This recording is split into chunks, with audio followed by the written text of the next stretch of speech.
AIADMK to தாவேக விராலிமலை விஜயபாஸ்கரின் கதை.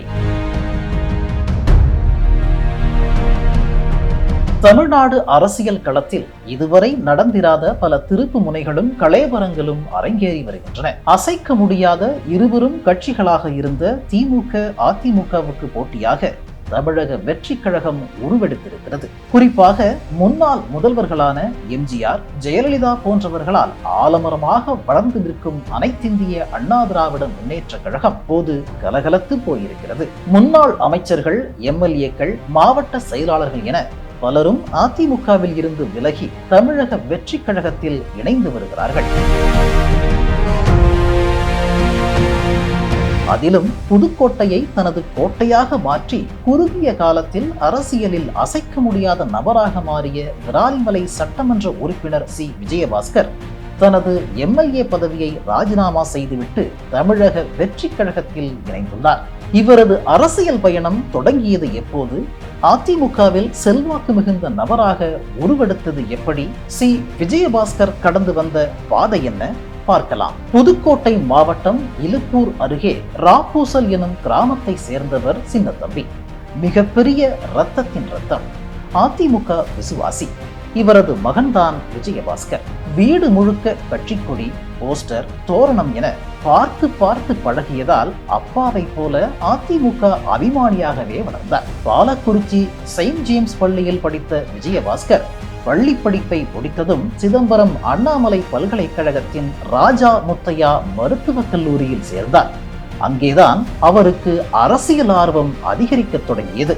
விஜயபாஸ்கருக்கு கூடுதல் அரசியல் ஆர்வம் வர அண்ணாமலை, கௌதம் சிகாமணி, முரளி என்ற நண்பர்களே மிக முக்கிய காரணம். அந்த 3 பேருமே அரசியல் பின்னணி கொண்ட குடும்பத்தில் இருந்து வந்தவர்கள். முன்னாள் அமைச்சர்கள் ரகுபதி, பொன்முடி, கரூர் சின்னசாமி ஆகியோரின் வாரிசுகள். இதில் விஜயபாஸ்கரின் நெருங்கிய நண்பர் கௌதம் சிகாமணிதான் தற்போதைய கள்ளக்குறிச்சி மக்களவை தொகுதியின் எம்பி. 1998ஆம் ஆண்டு விஜயபாஸ்கர் மருத்துவம் பயின்று வந்த காலத்தில் தேர்தல் பிரச்சாரத்தில் ஈடுபட்டிருந்த ஜெயலலிதா சிதம்பரம் அண்ணாமலை பல்கலைக்கழக விருந்தினர் விடுதிக்கு வந்தார். அப்போது விஜயபாஸ்கர் மாணவர்கள் படையை திரட்டி ஜெயலலிதாவை சந்தித்து வாழ்த்து பெற்றார். அந்த நிகழ்வில் ஜெயலலிதாவின் கவனத்தை ஈர்க்க வேண்டும் என நினைத்து அவரது உருவத்தை கோலமாக வரைந்து அசத்தினார். இந்த விஷயம் ஜெயலலிதாவை ஈர்க்கவே அருகில் இருந்த ரகுபதியிடம் யார் இந்த ஏற்பாட்டினை செய்தது என கேட்டிருக்கிறார். அப்போது தன்னுடைய மகனின் நண்பர் விஜயபாஸ்கர் தான் என கூறியிருக்கிறார். பின்னர் விஜயபாஸ்கரின் அரசியல் செயல்பாடுகள்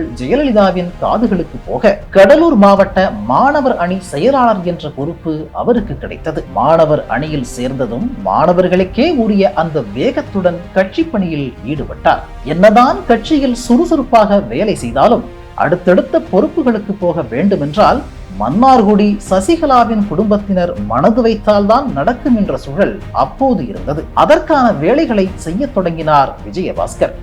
மருத்துவ படிப்பு முடித்து சென்னையில் உள்ள பிரபல தனியார் மருத்துவமனையில் மருத்துவராக பணிபுரிந்து வந்தார். அப்போது சசிகலாவின் குடும்பத்தை சேர்ந்த டாக்டர் வெங்கடேஷிடம் நட்பு உருவாக்கி கொண்டார். அதன் மூலம் சசிகலாவின் குடும்பத்திற்கு மிகவும் பரிச்சயமான நபராக மாறினார். ஒரு நாள் விஜயபாஸ்கர் பணிபுரிந்த மருத்துவமனையில் அனுமதிக்கப்பட்ட அதிமுக முன்னாள் சபாநாயகர் காளிமுத்துவுக்கு வேண்டிய உதவிகளை பார்த்து பார்த்து செய்தார். அதே போல ஜெயலலிதாவின் PA பூங்குன்றனின் தந்தை சங்கரலிங்கம் உடல்நலக்குறைவால் அதே மருத்துவமனையில் அனுமதிக்கப்பட்ட போது அவருக்கும் மருத்துவ உதவிகளை செய்திருக்கிறார். இப்படி யாரையெல்லாம் பிடித்தால் அதிமுகவில் தன்னால் வளர முடியும் என்பதை பார்த்து பார்த்து ஸ்கெட்ச் போட்டு நிகழ்த்தி இருக்கிறார் விஜயபாஸ்கர்.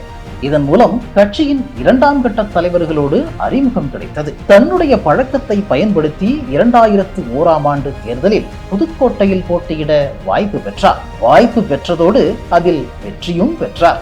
அதிமுக எம்எல்ஏ என்ற பெருமிதத்தோடு முன்னாள் முதலமைச்சர் ஜெயலலிதா தலைமையில் திருமணம் செய்து கொண்டார். 2001 முதல் 2006 வரையிலான காலகட்டத்தில் பெரிய அளவில் அதிகாரத்தில் வளர முடியாமல் போனாலும் கட்சிக்குள் தனது செல்வாக்கை அதிகரித்துக் கொண்டார். குவாரி தொழில், பொறியியல் கல்லூரி என தனிப்பட்ட வளர்ச்சியும் அவருக்கு சாத்தியமானது.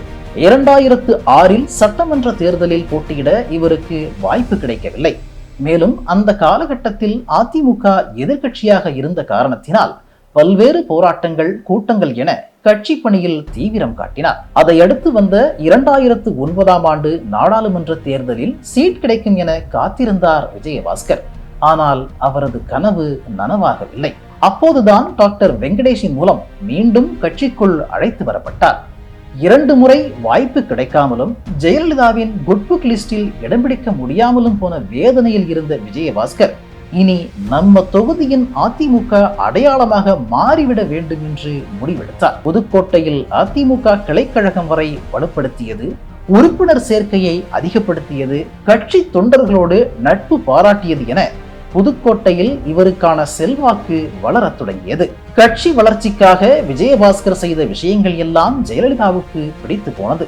அதன் பலனாக 2011ஆம் ஆண்டு சட்டமன்ற தேர்தலில் விராலிமலை தொகுதியில் போட்டியிட வாய்ப்பு கிடைத்தது.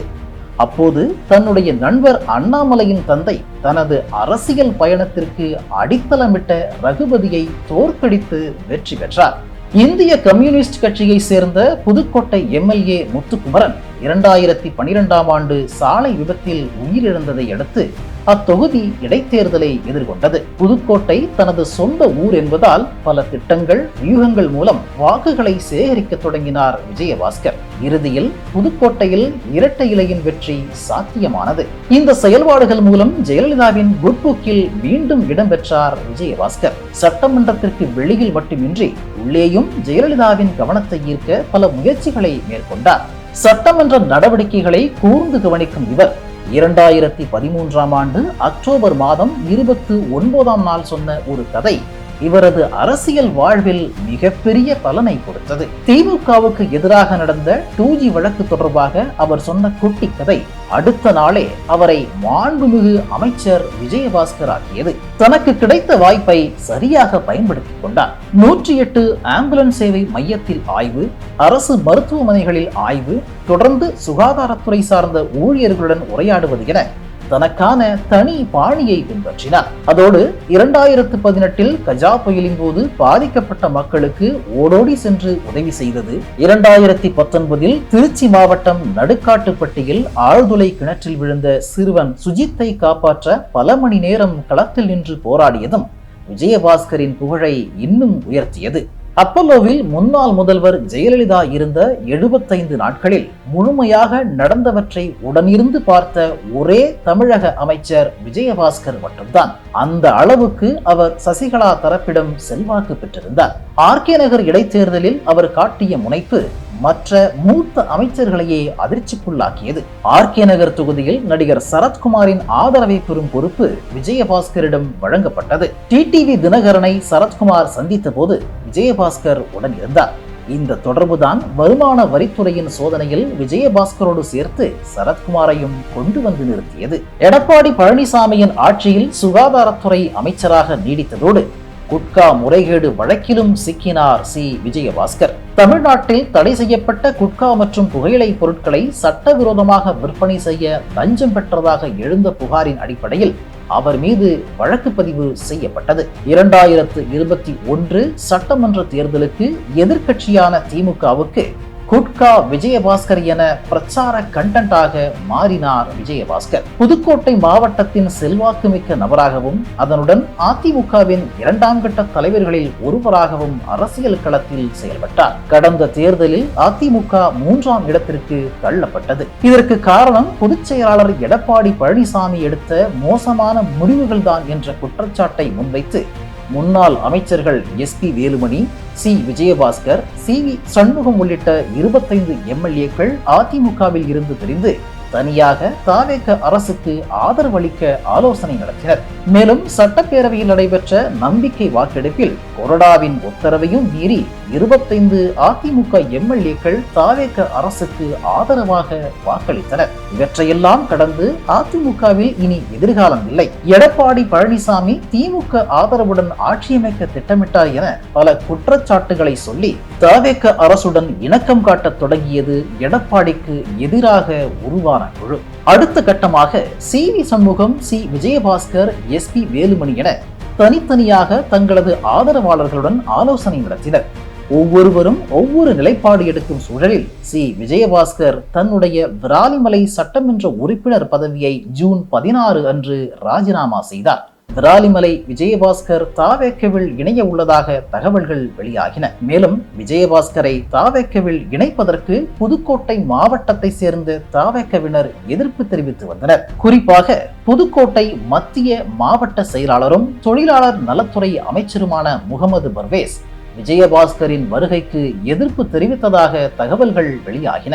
மேலும் விஜயபாஸ்கரினால் அதிமுகவில் இருந்து விலகி தாவேக்காவில் இணைந்த நிர்வாகிகளுக்கும் இது மேலும் அதிர்ச்சியை கொடுத்திருக்கிறது. தொடர்ந்து எதிர்ப்புகள் கிளம்பிய நிலையில் விஜயபாஸ்கரை தாவேக்காவில் இணைப்பது தள்ளி வைக்கப்பட்டது. மேலும் அமைச்சராக இருந்த காலகட்டத்தில் தனது வருமானத்திற்கு அதிகமாக 35.79 கோடி ரூபாய் மதிப்பிலான சொத்து சேர்த்ததாக லஞ்ச ஒழிப்புத்துறை இவருக்கு எதிராக வழக்கு பதிவு செய்து அதுவும் விசாரணையில் உள்ளது. குட்கா ஊழல் மற்றும் சொத்து குவிப்பு வழக்கு ஆகியவற்றின் பின்னணியில் உள்ள சட்டவிரோத பண பரிமாற்றம் தொடர்பாக அமலாக்கத்துறையும் தனியாக வழக்கு பதிவு செய்து விசாரணை நடத்தி வருகிறது. மறைந்த முதலமைச்சர் ஜெயலலிதாவின் மரணம் குறித்து விசாரித்த ஓய்வு பெற்ற நீதிபதி ஆறுமுகசாமி ஆணையத்தின் இறுதி அறிக்கையில் அப்போதைய சுகாதாரத்துறை அமைச்சராக இருந்த விஜயபாஸ்கர் மீது தவறு இருப்பதாக குறிப்பிட்டு விசாரணை நடத்த பரிந்துரைக்கப்பட்டது. இத்தனை வழக்குகளில் குற்றம் சாட்டப்பட்ட விஜயபாஸ்கரை தூய ஆட்சியை வழங்குவதாக மக்களுக்கு வாக்குறுதி கொடுத்த முதல்வர் விஜய் தனது கட்சியில் இணைத்துள்ளார். புதுக்கோட்டை காவல் தெய்வமாக திகழும் மலையகருப்பர் ஆலயத்தில் தமிழ்நாடு முதலமைச்சர் ஜோசப் விஜய் புகைப்படத்துடன் கூடிய வாகன துண்டறிக்கையை வைத்து வழிபாடு செய்த விஜயபாஸ்கர் ஆதரவாளர்களுடன் புதிய அரசியல் பயணத்தை தொடங்கி இருக்கிறார். இந்த இணைப்பு விழா யாருக்கு பலன் என்பதெல்லாம் இரண்டாம் பட்சம்தான். ஆனால் இது தற்போதைய புதுக்கோட்டை அமைச்சர் திரு பர்வேஸ் அவர்களுக்கு நிச்சயம் நெருக்கடிதான். தாவேக்கா கட்சியில் இனிதான் ஆட்டம் ஆரம்பம். பொறுத்திருந்து பார்ப்போம்.